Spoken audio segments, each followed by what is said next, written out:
Well, good evening, everyone. Welcome to a 2022 Photo London webinar, A Question of Ice. My name is Bill Fox. I'm your moderator for this evening.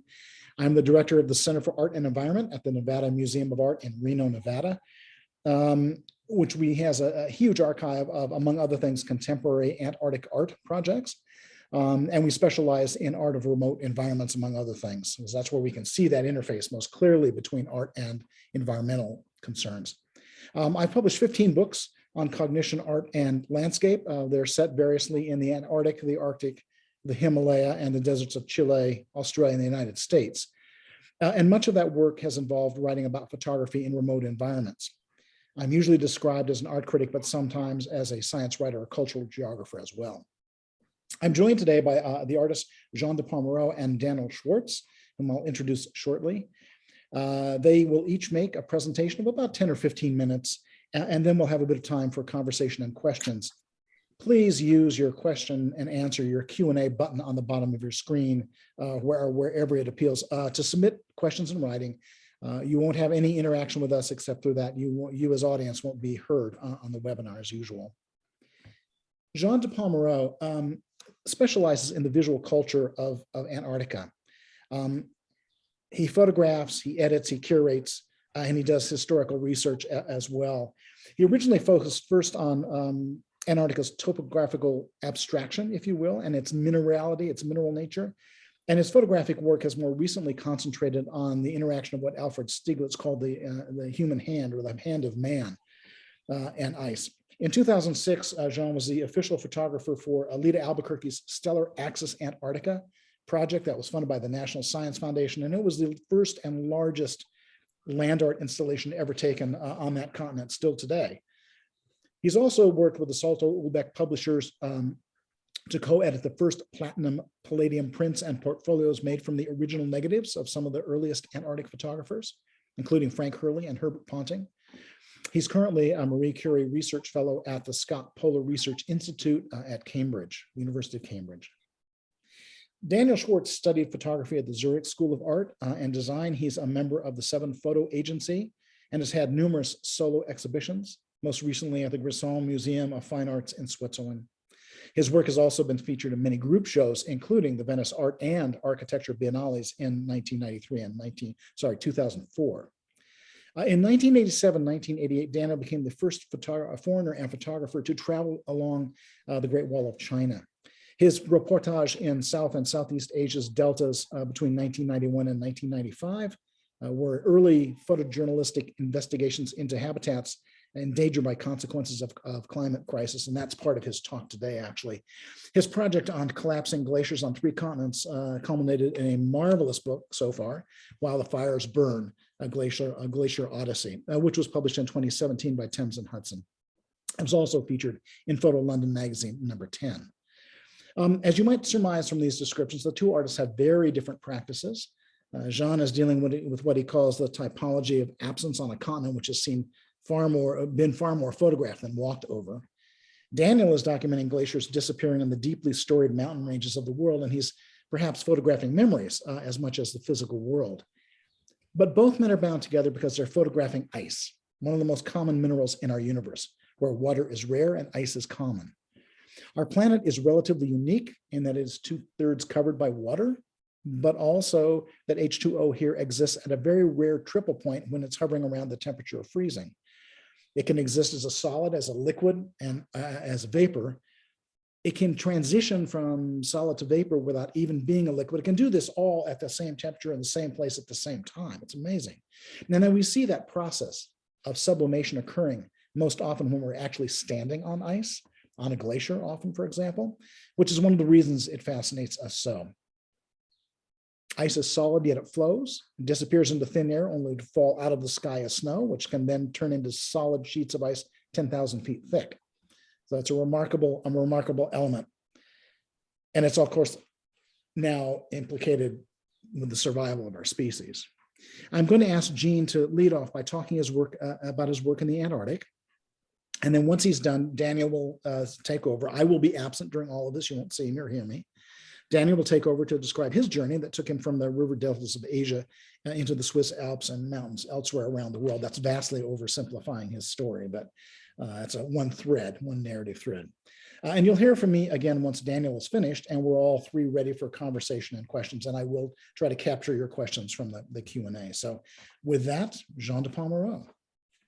Thank you, Bill. It's great to be taking part in this talk. And I just wanted to add that aside from Bill's hugely influential writings, he was key in the realization and the possibility of doing stellar access Antarctica, Lito Albuquerque's land art installation in Antarctica, which he mentioned. And he's also contributed to the portfolios, which on early Antarctic photography, which I'll mention shortly. So I will now share my screen.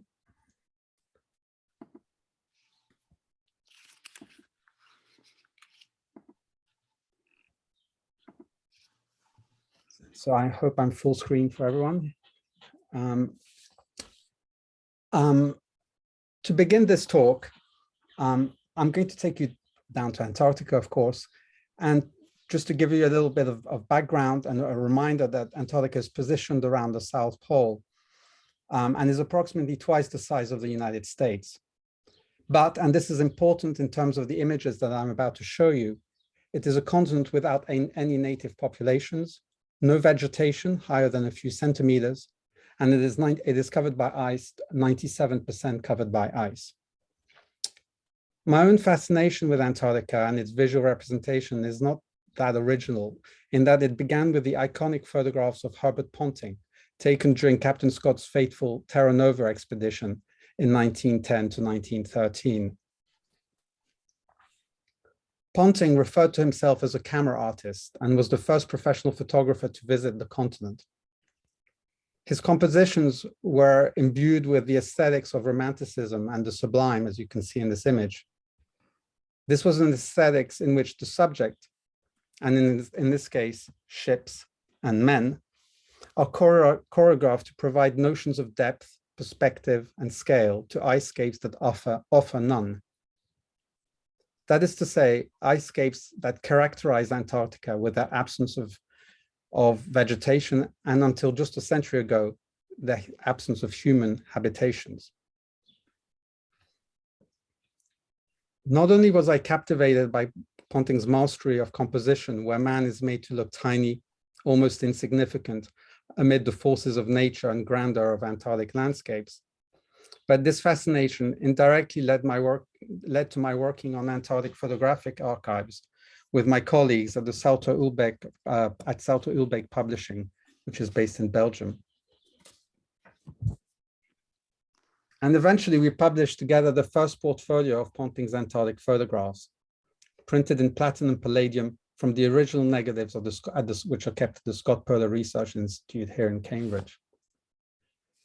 Indeed, I was similarly fascinated by the slightly later photographs of Ernest Shackleton's photographer, Frank Hurley, the Australian, during the famous Endurance expedition of 1914 to 1918, during which the Endurance, his ship, famously got trapped in ice and sank before being recently rediscovered in an amazing state of conservation at the bottom of the Weddell Sea. There are, of course, many parallels between the romantically inspired work of Ponting and Hurley, and we went on to co-publish a platinum palladium printed portfolio of his work with the negatives, which are also kept at the Scott Polar Research Institute, but also at the Royal Geographical Society in London. These two institutions worked with us to produce this portfolio. So that's a kind of background to how I came to Antarctica and to Antarctic photography and met and collided with the great works of the past. But moving on to my own photography, at an early stage with my first visits to Antarctica, my admiration for Ponting and Hurley's work resulted in photographs in which I sought to, as it were, humanize the Antarctic landscapes as they had done before me. Here with a landing strip, and here with two pilgrims, as I like to call them.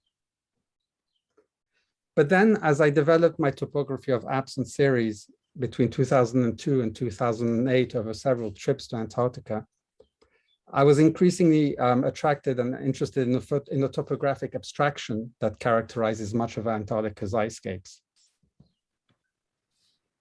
Having been exposed and admired as abstraction in all of its various expressions in Western art, and this in a way that was not possible to Ponting, Hurley, or any other early Antarctic photographers, I became more interested in Antarctica's distilled and often confusing minerality, such as challenges human perceptions of and cognition, as is beautifully explored by Bill Fox in his own writings,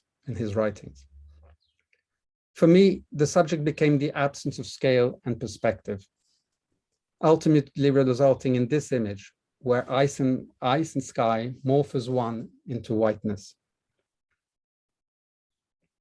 This is a photograph that echoes this pre-climate change quote by the American explorer Richard E. Byrd, writing about his experiences in Antarctica. The end of the world will probably look like this. The last man retreating from the cliffs will look out upon such horizons, with all things at last in equilibrium, the winds quiet, the sea frozen, and the sky composed, and the earth in glacial quietude.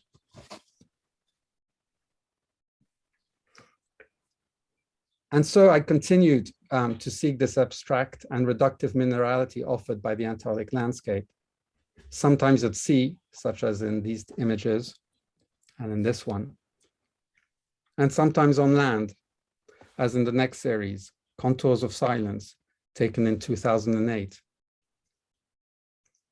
For me, these landscapes, despite their otherworldly alienness, offered a sense of peace and freedom, as well as one of quietude. They are an attempt to record what I would term Antarctica's visual silence, a silence that is also visible in this series. Sorry, I'm a bit behind. In this series here, Sans Nom, which I was fortunate to be able to take thanks to a Russian scientist who offered to take me on a skidoo ride amongst a field of icebergs imprisoned by the sea ice during the winter months. For about 6 hours on a hazy but sunlit night in late spring, we traveled through what can only be described as a frozen Atlantis, where icebergs took the place of ancient ruins, each of them without a name. These fleeting features, sans nom, would eventually drift out to sea and melt when the sea ice chose to release them. Here again, the silence was profound until this happened. As we traveled back to land, a fissure in the ice appeared before us, and we stopped so that I could photograph it. To be sure, this was a natural phenomenon, typical of this time of year, when spring turns to summer and the sea ice starts to disintegrate. But then, on returning to France, the photograph took on a life of its own. First of all, in being selected for this exhibition at the Whatcom Museum near Seattle, and being chosen for the cover of the exhibition catalog. Then, in circulating the internet, where it was described as an expression, and in some cases a terrifying proof of the effects of climate change. Although I was perfectly happy with this photograph being used to wear awareness about what we are facing, fundamentally, there was a problem. This was not a representation of climate change. Climate change can only be read in a decadal recording and frequency of such events, not in a single photograph.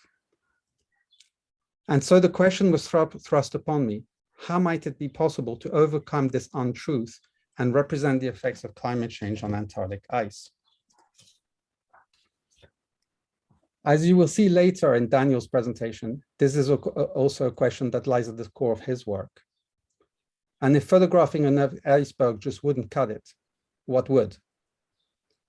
My solution emerged from my familiarization with a vast archive of breathtaking aerial photographs of Antarctica that were taken by the US Geological Survey for cartographic purposes during the Cold War.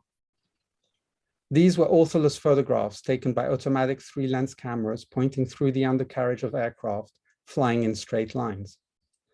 One lens pointed vertically downwards and 2 were positioned in an oblique fashion so that they could record the horizon to the left and to the right of the plane.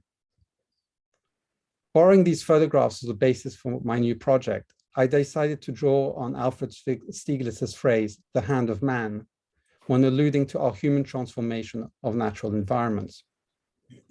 And so, if this particular fissure wasn't the product of the hand of man, this one was. Here, it was literally my hand, echoing the hand of man, that had brought these new fissures to the sea ice photographed from the air by the Geological Survey.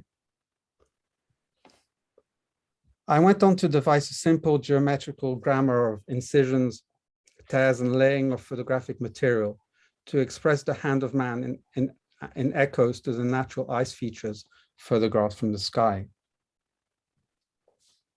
This, I hope, creates a non-literal dialogue between the natural and human forces in the permanent but augmenting transformation of Antarctic ice.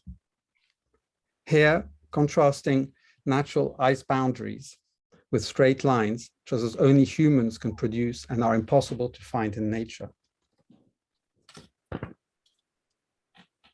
The white in this aerial photograph is the surface of the ice, and the black is the ocean as it appears from the sky.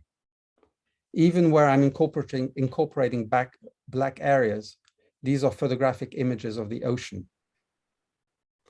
I also begin to play with the idea of human-made icebergs versus natural ones, such as in this work. And also in this one. Or veering further into geometrical abstraction by using the same aerial photographs of ice surface and ocean to express the deficit and disappearance of ice as driven by human activities. Or here, an evocation of the progressive disintegration of ice bodies with a contrast between simple human geometries, the straight line, and the infinite complexities of natural geometries, the bergy bits and their broken porcelain appearance. And here, the sequential carving and drifting of a part of ice bodies. I should point out that these are layered images where surfaces are mounted on top of each other. And finally, in this ceramic piece consisting of tiles on which has been impressed an aerial photograph of sea ice in its formation stage as Antarctic summer turns into autumn. That is to say, a mineral process of infinite variability and reorganization, to which I add an extra layer of complexity by inviting humans to rearrange the tiles in an infinite number of combinations, thus echoing our invisible human hand on these most distant, yet intimately interconnected Antarctic environments. Thank you, and I'll pass over to Daniel now.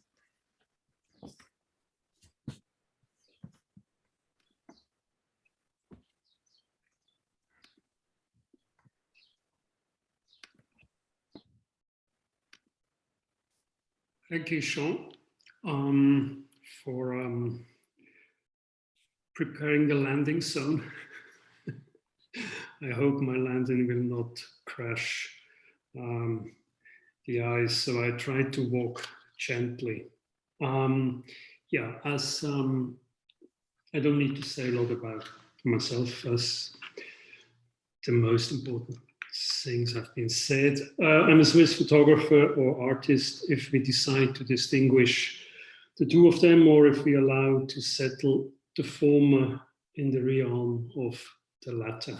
But this is a discussion which authors usually do not bother about, but let history decide. So I'm pleased to focus on subject matter rather than on the distinction of the medium. I will speak a little bit, not necessarily directly to the pictures, but speak a little bit and then run through some pictures silently. So it will be a little bit, there's a difference between my presentation and the one of Sean. I hope that is good for everybody concerned. So let me start with general remark that connects two of my books and exhibition projects, and both can be understood as counterparts. The first is As it has been mentioned, Delta, the Perils, Profits and Politics of Water in South and Southeast Asia, very long title, published in 1995, and Wildfires Burn the Glacier Odyssey, published in 2017. Both projects are documentary and informative and concerned with a long perspective.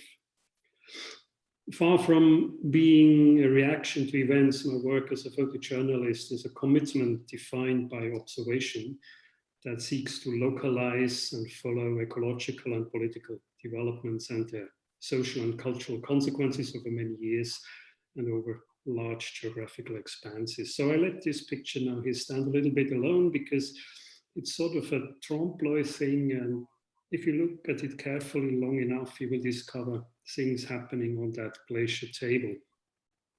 Through direct observation and through the archive and the laboratory of the past, I wish to communicate a sense of relationship between humans and the Earth. We understand that our relationship and planetary activities, which had begun in the Holocene, have meanwhile resulted in the geological time unit of the Anthropocene. But as of yet, we do not have a concept of an Anthropocene society. And as we rethink the human environment relationship, we are forced to ask ourselves what being human means, and that requires an understanding of human history with that of the Earth system. So much of my work of the past 30 years can be understood as a contribution towards this effort.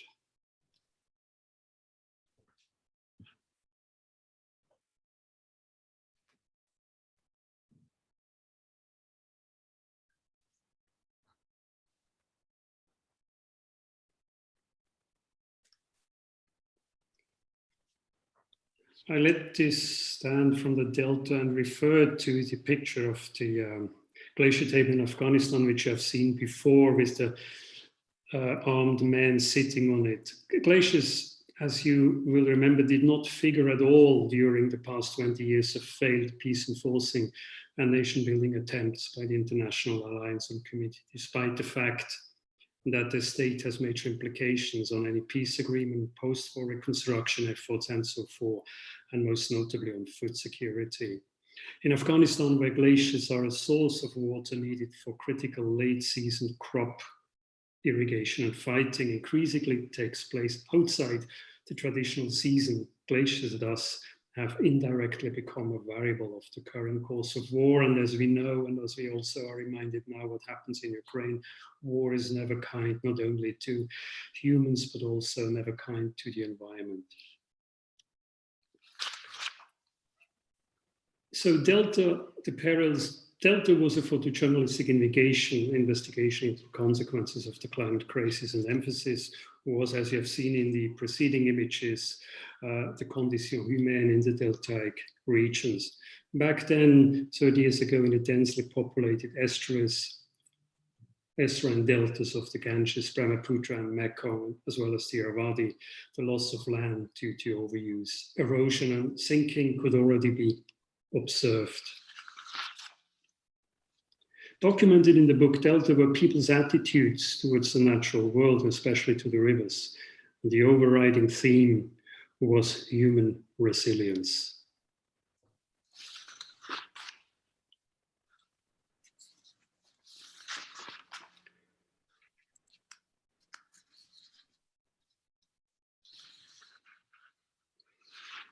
I let the picture stand as well, because then you can have a look at the captions below and interpret the images with the information of the captions.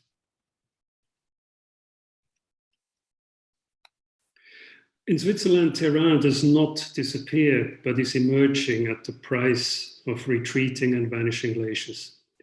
Since the end of the Little Ice Age, around the mid-19th century, Swiss alpine glaciers lost about 60% of their mass, 37% alone since 1980. Collapse and retreat are accelerating since 2011, and by current melt rates, almost complete extinction is expected by the end of this century. Well before this future reality of green Alps by 2040, Swiss glaciers will have wasted down to a size making it impossible to fill man-made reservoirs in the winter. Foreseeable, therefore, is the conflict between the agricultural sector, which wants to use river water for irrigation during spells of heat and drought, and the hydropower plants, which need to store the water to cover peak power demand in winter. So, rather than in the physical state of snowflakes, water will come increasingly liquid, potentially together with severe flooding. And thus, Swiss and Europeans, as we have seen last summer, face challenges once reserved for the people of the deltas only. In this diptych, or rather in this counterpart, you see also one is a close-up of a carcass and a dead child after cyclone aftermath. The other is looking down from the helicopter on the Findel Glacier, and this picture, it might remind you to bodies of mammoths extracted from Siberian permafrost. So rather, it's rather anthropomorphic, or it reminds, I'm looking at the glaciers as a living thing. Of course, I try to understand and depict the mechanics of a glacier, but at times a dying glacier looks like a living thing, and actually it is. It responds, of course, with a time lapse. So if we look at the glacier from today, we see the deeds of the 1970s. Part of my research is based on maps. And this is a map, if you look carefully at, this is Switzerland about 20,000 years ago at the height of the last glacial maximum. And at the end, so all the Alps are covered by ice, and you see this huge shield of ice which covers the alpine foreland. At the tongue of it, you see a tiny line, and this tiny line is a walk around the imagined end of the glacier, which has disappeared. And during that walk, encounters with 25 peoples were made, and their consumed lifespan or lived lifespan accumulated to the time span of 935 years. I did that in order to evoke, of course, the Holocene relics of the glacier, but also to put human lifespans in relation to glaciological time, because in here there's a problem of, or has been a problem the past 30 years, to make people understand that things are happening quicker than we thought. Now, this is stone lines. They might remind you of the work of Richard Long or Hamish Fulton. Actually has been done by anonymous artists or peasants or shepherds who were depending on meltwater in the Swiss Alps. It's Rhone glacier terminus lines between fixed like this between 1874 and 1887.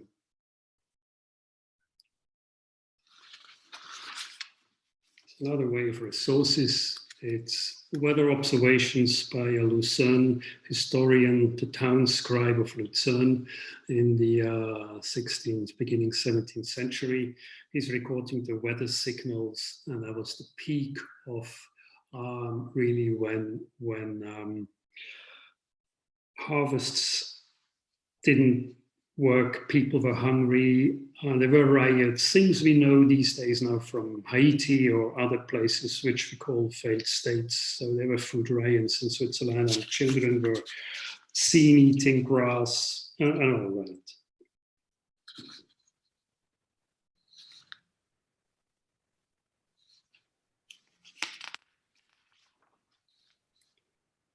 So between the Enlightenment era and the end of the Second World War, the Alpine Range was configured as essential for the Swiss nation. First, its physicality was understood as shared and unifying natural feature, allowing heterogeneous societies, which populated an ideal, pastoral, yet also frightening landscape. Against the backdrop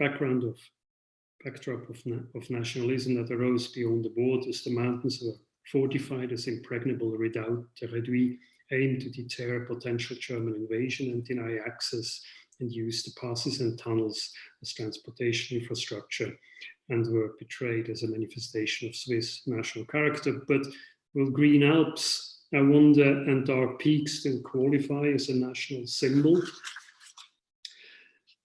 If such was the Swiss background against which I embarked on the project, Wildfire Spurn, a Glacier Odyssey, charging mountain landscapes with patriotic and heroic meaning, however, is far from being a historic feat and limited to my homeland. Melting glaciers, as you know, can shift boundaries between adjacent watersheds that follow mountain ridges and thus can lead to disputes over high altitude, bordering border territories, because regional politics must secure access to resources.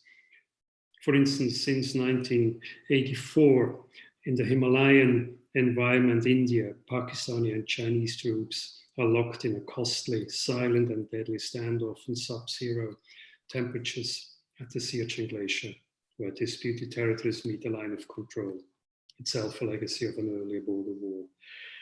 Now, this is a work, consists of a text work and not of a photograph, and it's a modest contribution, hopefully, to the understanding of glacier mechanic. In some years, or maybe in a decade now, the film canister with my exposed films will be discovered and maybe even processed, and because we inserted the flight manifesto and the signatures of everybody in the helicopter, including with the coordinates. So people might then find out how this film canister traveled, and maybe we will glean some information about the speeds at the bottom of the ice shield of the Rhone Glacier, which by then will have disappeared.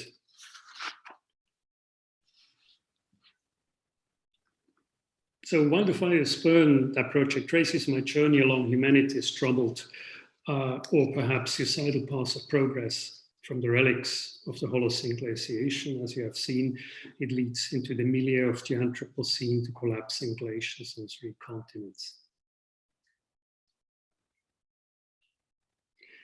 The subject of the work is the glacier's repertoire and function as a gorge of anthropogenic global warming and an imperial storehouse of resources, as a fast disappearing archive of climate and cultural history, as a glacial archaeological find spot, place and remembrance and metaphor of memory, and as a source of social and national identity. Here, of course, we deal with it as a glacial archaeological find spot. The set of 3 mountaineers who went lost in 1926 were found in 2012, and the set of bones was a perfect exercise for glaciologists to retrace where they came from and their travel speed.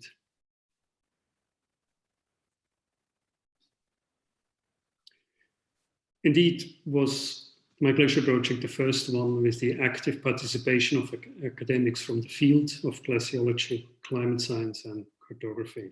And as they breathed my eye, they did so, of course, as successors of the naturalists who in the early 18th century had replaced God's ire and cataclysmic floods with modern experimental glaciology.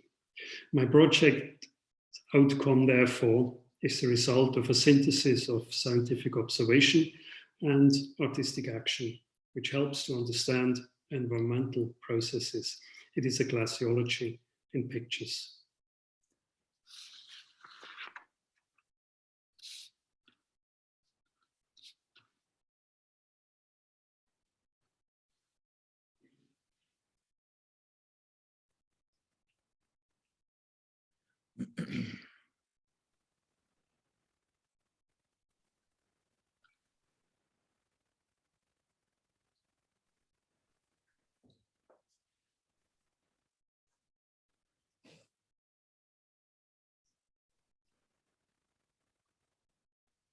As I started out for my Glacier Odyssey, it was clear that my glaciology pictures would neither be a systematic photogeology as attempted, for instance, by Aimé Visigliale, one of the pioneers of alpine photography, nor yet another rephotography project.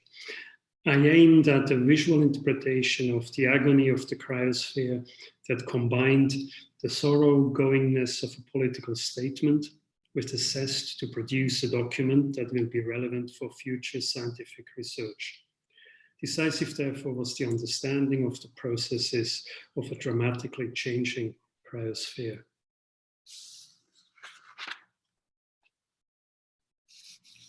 For the first time, I explored the possibilities of the dramatically true aviatic perspective. The explanatory had to be differentiated from the aesthetical, and the latter had to be resolutely avoided. I began to instill a lingering sense of vertigo in my images that I felt corresponded with my view of a world being out of order. In the context of mountains, this order had to do with the sublime postulated by Edmund Burke in his philosophical inquiry into the origin of our ideas on the sublime and beautiful. Burke associates the sublime with terror, the beautiful with order. In While the Fires Burn, the Swiss photographs constitute a Theatrum Alpinum. The title, however, can be read as a salute to Caspar Wolff, a precursor of European Romantic painting. Wolff merged geodesy and the sublime. As he vanished into oblivion, editors set out to modify his paintings according to the taste of the time. His figures, examining glacier tables, became ant-sized humans precariously placed under the colossal boulders. That was the picture which I opened my presentation. Wolff had made mountains geologically readable. His skies are instrumental in making them a geographic reality. In my photographs, a horizon is the exception.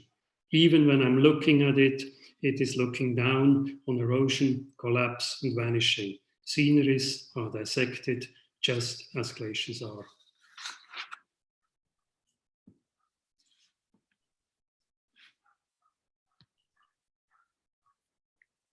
Thank you very much. Terrific. See if we're all back together now. Is that possible? Thank you. Here we are. Yeah.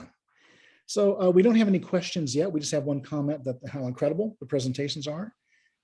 So I encourage you, our audience, to please submit any questions you have on the Q&A button that's on the bottom of your screen. It is always a reminder to me of how things are connected. I mean, the Antarctica, Switzerland, the Himalaya, the river deltas around the world, all of these things are connected to the force of water and ice. And that process of sublimation, that kind of magical idea that something goes from being a solid to a vapor, apparently effortlessly, that's in a funny kind of a way analogous to the process of your two careers, your practices, your involvement with ice.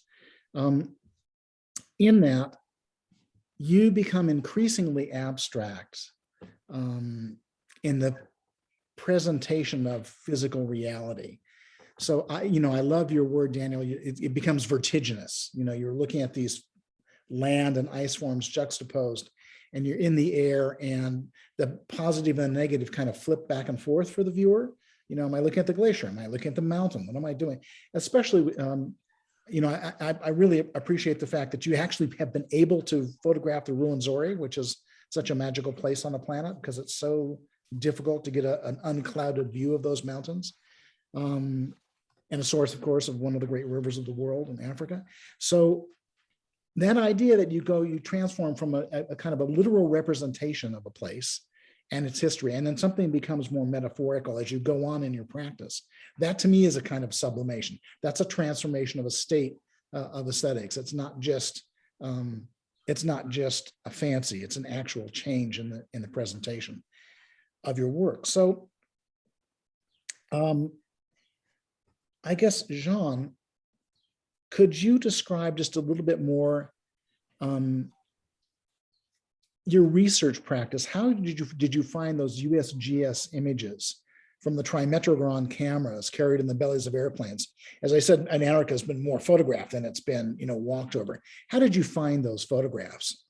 Actually, it was in working on the portfolios, ironically, and just digging into archives with my colleague at Salto Ulbeck that I first came upon them. I came upon them as prints,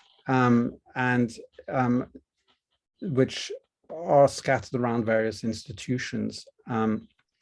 But the negatives themselves are stored in the US and were decaying, so have recently been scanned, thankfully. But yes, I first came upon them as material prints, disorganized in a cellar, basically. And I think that these images are becoming more and more relevant. There has been attempts to use them for. One of the problems with them is that as the planes flew in straight lines and captured image after image on a second by second basis, it probably you could set the camera to capture a new image depending on altitude every 5, 10, 20 seconds. As they did that, however, there was a problem of calibration. They didn't have the land. When the images came back to the cartographers who were supposed to make sense out of them, they didn't have it was difficult to recognize the features in the ice, and especially as they're so abstract. And to actually, you need to calibrate and to recognize the feature in order to then position the line to then and the image and in space, and then to make a map out of it. And actually, it turned out to be quite an imprecise methodology, although very expensive, because they did many of these flights, which cost a fortune in fuel and resources. Are paradoxical, of course, within the context of what fuel does to the atmosphere. But anyway, but it was the material, the raw images were actually proved very quickly redundant, because they were difficult to process, they were difficult to position in space in a precise way, they were difficult to use to make maps, and then satellites came around and were much more precise and speed and fast and efficient. So basically, this archive it's both mesmerizing in its vastness and its quality, and it's somewhat redundant in scientific terms. But it of course, the last thing that should happen to it is that it should be forgotten. So it's too precious a thing for it to just sort of sit dormant. And that was one of the things that really was at the back of my head for many years, as to, this archive deserves better, and it deserves better than just printing or whatever. It deserves interpretation, and it deserves to be engaged with. And then as I described in my talk, this moment happened in my career when I started really thinking about the difficulty of representing the change and the melting of ice and the fracturing of ice and the effects of climate change on ice. And then the two came together, and this need to work on these images, and so what I felt was a solution or a use for them that would actually transcend them and actually be I'll end on this. They would be value added, basically, in both scientific and aesthetic terms. Well, it's very aesthetic, but in terms of artistic terms, yeah. It's very gratifying that you recognize the value of that archive, which has been sublimating in its own way into thin air. And that you're using it for a more metaphorical purpose, that there's actually beyond its lifespan as a scientific tool or a tool of the military-industrial complex, trying to figure out where you might have to go if foreign troops land in the Antarctic. It's great that that's been repurposed to some extent, and I'm delighted to hear that those images have been scanned, because that was going to be lost. So Daniel, in counter-distinction to this, the glaciers of Switzerland have been more rephotographed, I believe, than any others in the world. I believe the practice of rephotography, I think, is actually invented on the Swiss glaciers in the 19th century. And there's an entire book, for example, just of the scientific knowledge on the reef photography about the Mer de Glace. I mean, just one glacier. And the Rhone Glacier, you show that remarkable photograph of the sheets covering the glacier, trying to slow down the melt because a hotel nearby, the Belvedere, has a cave that's a tourist attraction that has to be reopened every summer, again, by actively excavating some of the glacier. And then they try to preserve that financial, monetization of a natural feature. How do you see your work fitting into, again, these materials that you're making towards a culture of the Anthropocene? It's a very broad question. I apologize to both of you for it, but to me, that kind of photograph displaying the evident hand of humans on a melting glacier and kind of this folly of trying to stop it. How do you see that becoming a document of kind of this poignant metaphor for the Anthropocene? Well, I thought when I saw that for the first time, many years before I photographed it, to me it was a proof of, as you rightly pointed out, the folly, but also if people are faced or confronted with their deeds or things they went wrong or they didn't understand and didn't bother to rethink, the fact to the urge to act is more pressing than to think what to do. So they just do something for the sake that something has been done. We observe that from politicians who think now we have to set a marker, regardless what it is, but it's short-term thinking. And in the case of the Rhone Glacier, where one of these grottos hardly lives the summer and then it collapses and is not accessible anymore. So they actually have to dig out every year a new cave. It's sort of it's just it goes without comment, actually, but I saw it, I tried to see, no, I saw it, or it struck me as a view or scenery which I was used to see from Kurdistan or from Afghanistan, a refugee camp. If you look at it from afar, sort of these seracs, melting seracs. And of course it is a shroud and it has been depicted and interpreted by other photographers, colleagues of mine, as a shroud. I didn't see it as a shroud. That's, if you try to recall the triptych, sort of that particular grotto and the torn fleece, it looked like a skull. To me, it was a skull, and then a skull, sort of like as if the glacier itself had become a dead body, pushing itself towards its visitors. So, and of course, the Rhone Glacier has the advantage or the disadvantage as it is very easily accessible. Already for Goethe, he had to ride his horse across the huge tongue which extended down into the valley, but there's this road built next by. So of course the Swiss, they knew that the mountains are not just a fortress but also a source of income, by manning the passes, by providing services.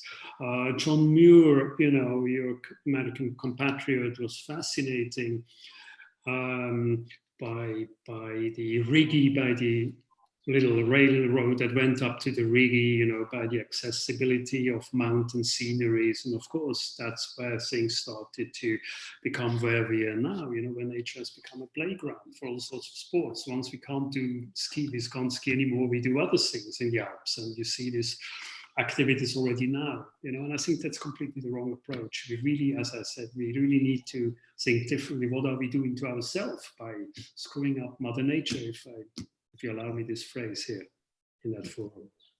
Yeah, well, that brings up the issue of, for instance, tourism in the Antarctic. As the Antarctic becomes more accessible, the sea ice breaks up earlier and earlier, and cruise ships now go to in the Ross Sea. They, can take tens of thousands of people to a place that beforehand would see at most 1,000 people in a year when the scientists would go to the McMurdo base. And so the relationship of people constantly going to have glacier tourism now because they're looking at the disappearing glaciers. So that's in part why people go to the Antarctic. They want to see the ice before it disappears. It's certainly part of Switzerland's, appeal. You drive up Furka Pass, so you can peer down on the Rhone Glacier, and it's becoming a part of the more common vocabulary of the Anthropocene. And so I think that the work that both of you are doing, connecting through your research, the history of these places, and then placing it in a more current context, is incredibly valuable to this endeavor. And it's an endeavor that we don't have a choice about. We have to undertake it. So, Jean, in Daniel's terms, do you see yourself working in the Antarctic, increasing human understanding about what is by far and away the most difficult continent on the planet? I'm not much of a campaigner in that sense. I'm more, I've always, perhaps through my character or whatever, I'm more of a witness, and in a way, and just trying to just show, and in a way that's perhaps devoid of political engagement. I don't see myself I don't see my work as political in that sense. But I see it as tragic, and that's what I love about Daniel's work is just the tragic element, and you also brought up the sublime, the other side of the sublime, which is of course terror, and that terror is very present in your work, which I love. And as for the tourists, as for the tourists, we're all tourists in Antarctica, by the way. Because there's no indigenous populations there. Even scientists, tourists are useful tourists. I mean, perhaps there's more useful and less useful tourists, but let's not go into that. But certainly, what's paradoxical about having experienced that, having lectured on a cruise ship or two, is this engagement with ice, and we're still going there in terms of the tourism industry in Antarctica in a state of delight, in a state of the sublime, of Ponting and Hurley, of magnificence and awe. And actually what's behind this is actually terror and tragedy, but it's just not coming through. It's not penetrating the consciousness. And I guess both of our works are trying to contribute to that. I don't like the word awareness particularly, but just permeating the fact that we are seeing a tragedy, and we're seeing the terrifying side of the sublime unfolding before our eyes, and that there is a kind of inevitability to it because it's built in when it comes to glaciers. I mean, it's very difficult to turn around the momentum of glacial melt. There are, we're very close to, well, in glaciers we're past the point of return in the tipping point in most of the glaciers of the world, or many, and in terms of Antarctica and Greenland, we're nearly there. So we're kind of almost past the point of no return. So here again, it's more about, in my mind, it's more about being witnessing and just engaging with that reality. Daniel, you're a member of a very well-known photojournalistic agency that is specialized since 9/11, really in conflict photography, among other things. And how does your work sit, your work in the mountains and the glaciers around the world, how does that sit alongside the work of your colleagues in an agency such as that, a commercial agency? Well, I should say, and I'm happy to say, that Seven has, of course, its DNA is conflict and war photography, but I'm happy to say, and I do my best to help towards that efforts, that it has morphed into a more varied agency. Of course, there are people like Ron, who just has been in Ukraine and had the panel 2 days ago, or Christopher or Eric. They still focus on that, and they're very good on it. But the Seven has opened its doors also towards education. And of course, we do not want to educate people to become war photographers, but rather to be witnesses to society and long-term processes. In a complex world where there are no easy answers, and especially, photographs are never easy answers to complex questions. So my work, before I did some crisis reporting, but also it was always embedded in larger projects, like in the deltas. Of course, I extended the deltas into Cambodia, and that was at the end of the civil war, in Burma as well. And of course, it's strange and it's sad in a way that the work I did 30 years ago in Behind the Bamboo Curtain of Burma did not stop and prevent a military junta taking over a year ago and re-establishing, an Orwellian society. And so I think the same frustration and sadness I hear now from my colleagues who have witnessed the slaughter in the Balkans, and it was in the 20th century, now in the 21st century, and for the second or third time they find themselves on genocidal terrain.